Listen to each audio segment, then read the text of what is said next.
This is your Association Chat News Flash Briefing for Monday, November 26, 2018.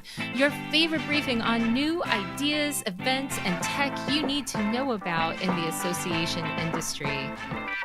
So why is big innovation so hard to find in the association industry?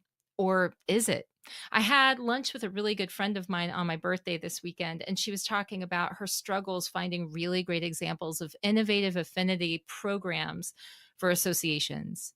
And she had tried to crowdsource ideas online. She'd even reached out to a few of our mutual association executive friends, and all she kept hearing back were traditional ideas and even pushback on some of the suggestions from the corporate world that she was bringing to them. So 3 days before that, I was debating with another friend of mine about whether or not there was real innovation in associations. Her argument was that the edgiest, most creative thinkers were just not drawn into working for associations. And so the talent just wasn't there in associations to begin with. I want you to know that this is not the first time I've heard this argument, that a lot of times people who are new into the association industry will argue this. I'm a little bit defensive about it, to be honest, because I started out in associations. And it's not because I wasn't creative or innovative. It was because it was a job that was offered to me and I jumped into it. I feel like a lot of people get into whatever careers they're into that way. And whether they're ambitious or not, there are all kinds of things that come into play. Like, do you have family obligations? Do you value certain things like security over, some kind of money benefit? So I had this argument back that people could be brilliant, but more motivated by security in their jobs than by the money offered in the corporate world or any other sort of reason.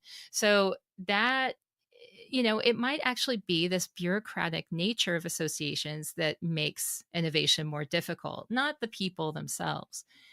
Was it the truth, though? What is the truth? Were any of us on target, or were all of us off base? Or was it a blending of all of it? There's a little bit of truth in everything, right? But what do you think? Are associations more risk averse by nature? And if so, what can we do about it so that bigger change is easier to make? Or should we even try? These are questions I'm going to be meditating on for this week and those coming weeks. And I ask you to join me in examining all of these and talking about them online. In the meantime, I'm going to leave you with this quote from Tim Ferriss. He said, "What we fear most is usually what we most need to do." So what does your association fear most, and what can you learn from that fear? Let's explore that more here and in the Association Chat online community. I'll see you there.